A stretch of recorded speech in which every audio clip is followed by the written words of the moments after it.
The Joe Rogan Experience. But it pays a little bit more of a price, I think, every time you do it. Towards the end. This is the thought about Tony and the Gaethje fight. That, look, I was saying it's pretty gangster. They decided to make weight anyway.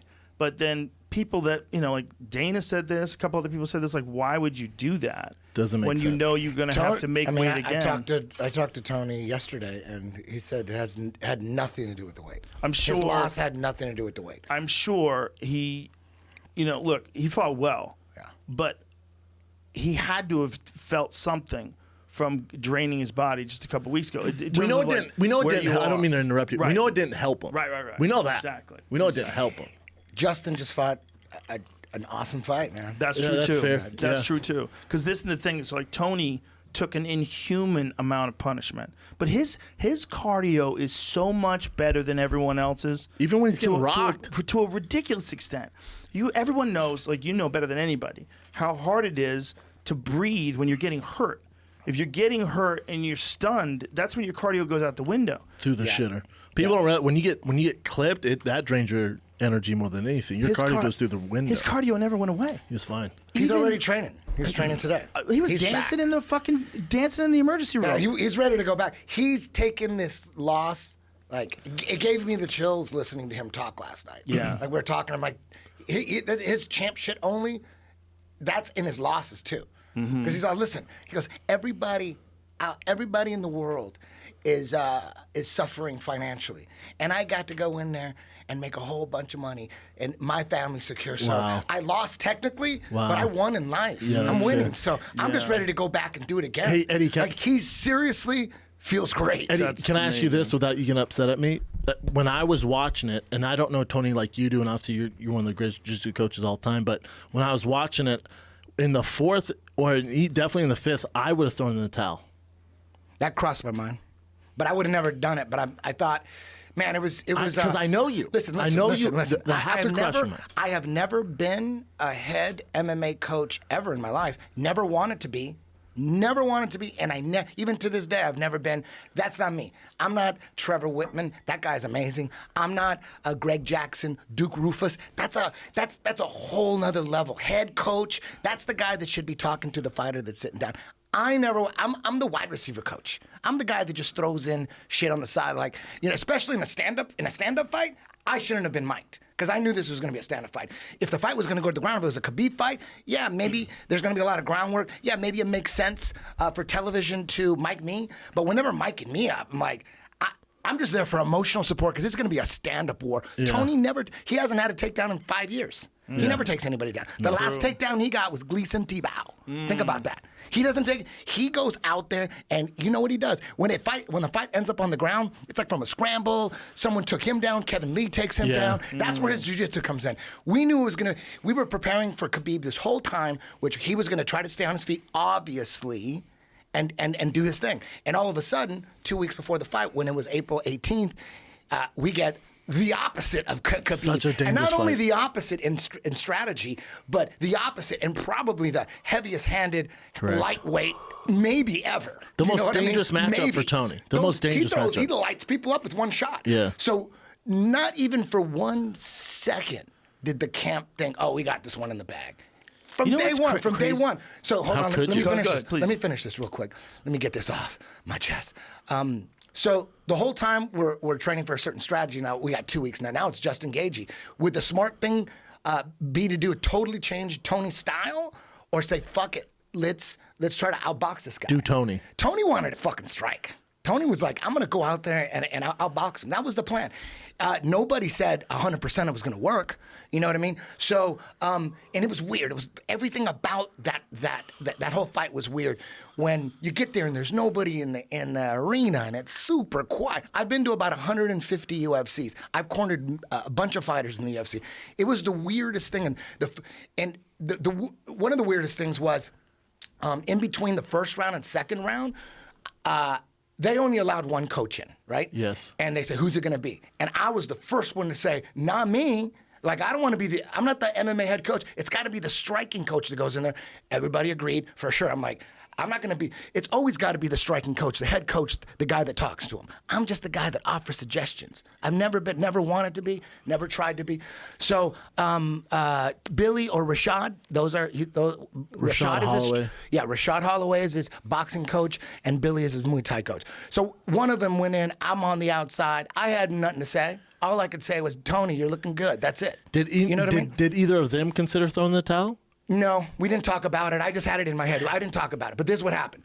So then the first round, in my eyes at the event, I thought, okay, that could have went either way. Okay. Second round, at the very end, with 2 seconds left, he clips Justin. So after 2 rounds, I'm thinking, okay, now it's going to start to turn around. So at that point, after the second round, he knocked him down. If he would have had 30 seconds, who knows what would happen? Who knows? But then at that point, now it's the third round. We're like, okay, man, maybe Tony's going to turn it around like he always does. So at that point, we weren't like thinking, okay, we got to take him down or anything like that. But after that fourth round, it was looking like, oh shit. And right when the bell rung after the fourth round, Rashad turns around and goes, Eddie, get in there. And I'm like, I wasn't ready for it, man. I wasn't ready to walk in there. So I walked in there going, what the fuck am I? I'm not an MMA head coach. This is the fourth round. He's hurt. And plus, dude, my car got broken into last week. They stole my glasses. I need my glasses. I'm pretty blind. Yeah, wear your glasses. So I didn't realize how cut up he was until I walked up to him. Like, okay, I'm supposed to give him advice. This wide receiver coach, like I'm the wrong, it was a mistake for me to go in there. Not a bad idea for you to go. It was a mistake. Drop the half guard. So I was like, at this point, I thought maybe that's pulling guard or doing some Imanari rolls works in the beginning when it's fresh, like the way Ryan Hall got BJ Penn. Remember Ryan Hall, BJ Penn? It was early. Yeah. He went for an Imanari roll. He was fresh. He leg locked him. If we're going to do something like that, we have to strategize for that the whole camp, not just like, hey. So I'm in there going, at this point, he's hurt. He's cut up. A lot of things are swirling through my head, and I'm thinking, oh my God, what the hell? What is the best advice here? It's like, what is this quote? I need help here. I froze, and it's so quiet. It's so quiet. You know, there's no energy. Usually you're like, dude, you got to take this motherfucker down. You know, but it's so quiet. It's so goddamn quiet that everyone's like, you know, you're talking lower. It was just so weird. You're almost self-conscious? Yeah. Brian Callen just walked through the room. Brian Callen, just please let him finish because he's in the middle of describing what it was so like into corner it. Yeah. Tony Ferguson. I'm almost done. I'm almost done. No, I'm keep almost going. done. Keep going. So I walk in. The first thing I notice is he's cut up more than I can see from the corner. From my vantage point, I couldn't tell. He had a big cut under his right eye. And at that point, that's my brother, man. That's my brother. I'm thinking like, fuck. Like, maybe the best thing to do is stay on the outside for the fifth round and just get through this with no more damage. I was thinking maybe, because if he tries to shoot now and he's really tired and he's hurt, he could catch a knee coming in. I'm thinking, what kind of advice? And then I just said, you might want to try an Imanari roll. I don't know. I froze. I don't think you froze because that's not bad advice because everything else wasn't working. I've never been in that situation ever before in my life, and I don't want to be. I'm not the guy for that. I don't think you froze. I'm not the guy for that. I shouldn't have been in there. I'm always on the side. When I'm in the corner, I'm always on the side. You know what I mean? I'll throw a little emotional support. I'm not going to. The most important thing for a fighter, I've been in this business, getting paid in the MMA business since 2000. I've seen fighters come and go. I worked for the UFC for 8 years. Been to about 150 UFCs. I've seen everybody come and go. I know my role. You're not giving yourself enough credit. I'm not Duke Rufus. You're not giving yourself enough credit. Those guys, they're on another level. I am just, hey, if he takes you down, get that overhook and fucking hit that triangle. But that's me. That's it. But you're a fantastic jiu-jitsu coach. But I think you're also smart enough to know where your strengths lie, and it's in the jiu-jitsu. That's a good thing, man. That's a healthy thing. But you should for sure have an understanding of how to coach someone in MMA. The thing is, there's like levels, right? There's like Faraz Sahabi, Matt Hume level, the wizards of technique and strategy. That's not me. Yeah, those are different guys. But those guys aren't Eddie when it comes to jiu-jitsu. No, they're not. They're not. No, but that's the point. It's like to be, and both of them are very talented on the ground, by the way. Matt Hume was a wizard. Amazing. But Matt Hume is also a legit striker. Very I much strike so. worse than you know. Hey, when Matt Hume was on top of his game, he was amazing. He was an incredible fighter. He was way ahead of his time. Amazing. But if it went to the ground, he had straight technical, Hail Mary, trying to finish the guy, Eddie would be my guy. Of course. Yes. Of course. You're not giving yourself enough credit. But Eddie. those guys, the thing about both those guys that we just They said, know the whole game. They know the whole game. Faraz is very good at striking best. and very Black good on the belt. ground. Now, I don't know if you guys remember last year at PFL, the first round, fighters fight twice in the same night. Oh, yeah, remember that's that? right. Yes. And Vinny Magalhaes pulled guard in both of his fights early in the fight and tapped the guys Submitted out real him. quick. Yeah. Real quick. Morris, right? Yeah, real quick. He So pulls guard gangster. again. But you set it up and you work on it. You know, Yes. Yes. Tony's a striker, man. He wants to take your head off. You know what I mean? He's such a beast. So, and then what happened in Vinny's fight in the final of the tournament? He got really tired. You know, he was really tired at the end. He was trying to pull guard at the end, but he didn't have the energy to pull guard. You know what I'm saying? takes a lot. Yeah, In the you got to finals- set it up. It's like a takedown. You got to set it up. Had he fought earlier that night in the finals? No. No. The finals were like months later. And there's only one fight. Yeah, So the he just first got round, tired in that fight. In that fight, and he was trying to pull guard. He couldn't strike with the guy. He was tired, and there was no. He was trying to pull guard, but he wasn't even close. He'd like land on his butt with no clinch, and I forget who he fights, but he would just walk away. Look at this. He's got his back. Miles This is got it. his back. This is it. This is it. Oh man, 20 seconds.